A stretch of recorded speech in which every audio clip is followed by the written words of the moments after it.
In 1991, the election for Louisiana governor was a Democrat named Edwin Edwards, there on the left, against David Duke, the Ku Klux Klan guy. Edwards, the Democrat, won that race. Edwards, the Democrat, also eventually went to prison, but in 1991, that was a ways off yet. The reason the race for governor that year was a Democrat versus a Klansman is because the Klansman, David Duke, had beaten the incumbent Republican governor in the primary that year. You're the incumbent governor and you lose in a primary to the guy from the Klan? Seriously? Yes, seriously. Louisiana Republican politician Buddy Roemer, this is your life. Buddy Roemer's exit stage right from American politics was in 1991 when he lost that Louisiana governorship and lost that primary to David Duke. Buddy Roemer is trying to get back into American politics now by running for president. He is due to announce his candidacy for the Republican nomination for president at 5 p.m. in Louisiana tomorrow.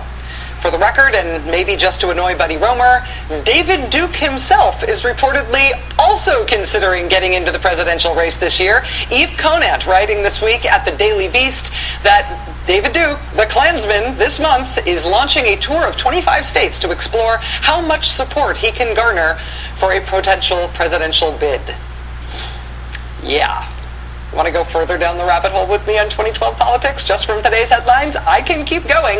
You may recall that Texas Governor Rick Perry has called on all 49 of the other governors in the country to come to Texas on August 6th. Come to Texas on August 6th to pray and fast in a stadium with Rick Perry. It's a big Christian prayer meeting. The research group Right Wing Watch has been jumping up and down trying to get people to notice what this event is and who Rick Perry is running it with. Today, Right Wing Watch released video of one of the pastors signed on to this event with Rick Perry. One of these pastors explaining his theory about the connection between the end of the world and a very popular television personality who you frankly might not expect to be a harbinger of the Antichrist. Check this guy out. The heart of Babylon is preparing the nations to receive the Antichrist. The heart of Babylon will be a religion of affirmation, toleration, no absolutes, a counterfeit justice movement. They will feed the poor, have humanitarian projects, inspire acts of compassion for all the wrong reasons. They won't know it. Beloved, they will be sincere, many of them, but their sincerity will not in any way lessen the impact of their deception. The fact that they are sincere does not make their deception less damaging.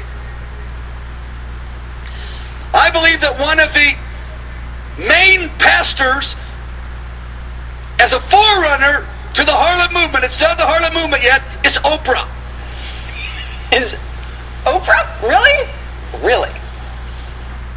She is winsome, she is kind, she is reasonable, she is utterly deceived. Utterly deceived.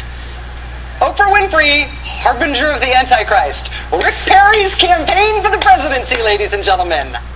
Today is also the day in the Republican presidential nominating process when two of the candidates for president signed a pledge to ban porn and to never look at porn.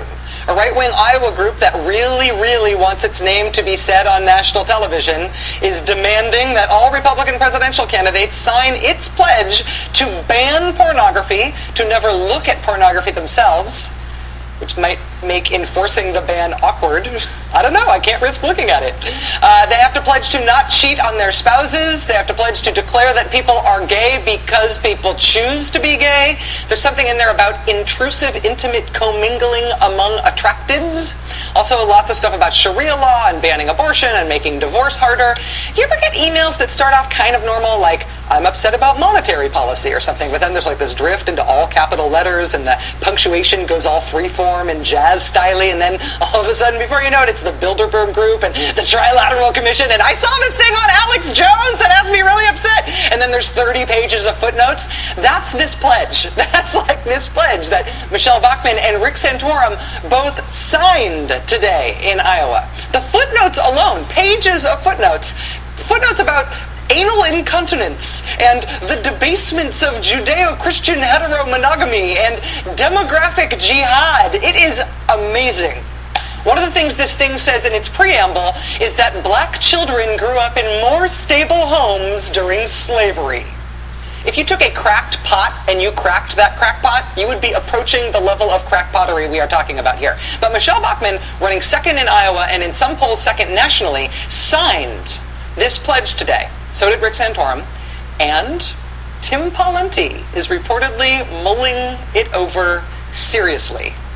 Presumably because the New York Times put Tim Pawlenty's political obituary on its front page today, and he is counting on keeping his campaign alive by doing unexpectedly well in Iowa.